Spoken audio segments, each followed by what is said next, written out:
In 1 Chronicles chapter 15 and verse number 13, it says this, "For because you did it not at first, the Lord our God made a breach upon us, for that we sought him not after the due order." David says this in a context that is shown to us in 1 Chronicles 15 with a parallel account in 2 Samuel chapter 6. This, of course, is the account of the Ark of the Covenant returning to Jerusalem with on a cart pulled by oxen, and Uzzah, because the wagon tilts and he is afraid the Ark of the Covenant is going to fall, he touches the ark to stabilize it, and God strikes him down. So it's in this context that David would say that we sought not God after the due order. What I would like to do is give you a little bit of background on this, and then we're going to begin a series of lessons, short videos on this concept, and we're going to make some application to New Testament Christianity. Now, to get a little background of this event, I'd like to take you back to Numbers chapter 3. And in Numbers chapter 3, you have Moses listing the specific duties of each tribe of the Levites. The sons of Levi were three. You had Gershon, Merari, and Kohath. And of those three tribes, each tribe had a very specific duty pertaining to the tabernacle itself. In Numbers chapter 7, we see an interesting event. The tabernacle was set up, and as a gift for the consecration of the tabernacle, you have the princes of the tribes of Israel. They come and they give an offering. And in this offering, they give 6 wagons and 12 oxen to the service of the Levites. And as you can see in that chapter, Moses actually distributes this offering to the sons of Levi. And listen to what he does. Out of the 6 wagons and 12 oxen, he gives 2 wagons and 4 oxen to the tribe of Gershon.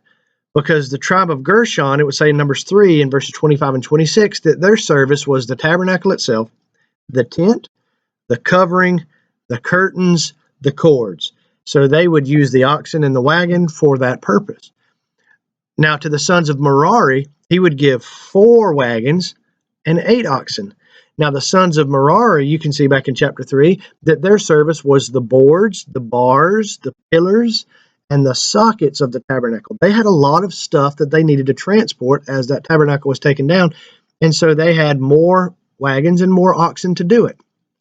Now, the last son of Levi, Kohath, didn't actually receive any oxen or any wagons. Now, if you notice Numbers 7 and verse 9, listen to what it says. "But unto the sons of Kohath gave he none, because the service of the sanctuary belonging unto them was that they should bear upon their shoulders."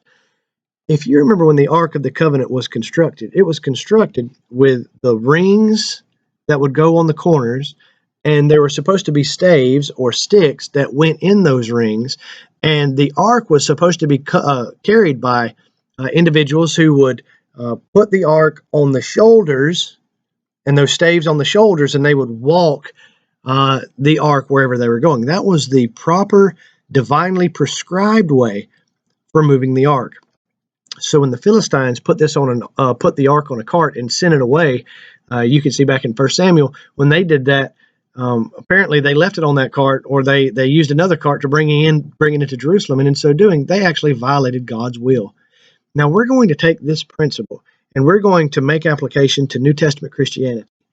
If David was required to follow due order under the Old Covenant, how much more are we required to follow God after the due order under the covenant that is literally dripping with the blood of Jesus? Hebrews 9 and 10. Hebrews 10 speaks of that in verse 29, "Of how much sore punishment, think ye, shall he be deemed worthy, who has trodden underfoot the Son of God, and counted the blood of the covenant wherewith he was sanctified." So under the covenant not dedicated with the blood of animals, but under the covenant ratified and sealed by the blood of Jesus, how much more are we to follow God's prescribed manner? This is a different covenant that we live under than David did. But the principle is the same. God expects man to do exactly what God says God expects man to make the effort to learn and understand his will and to do exactly what God says, the way he said to do it, and for the reason he said to.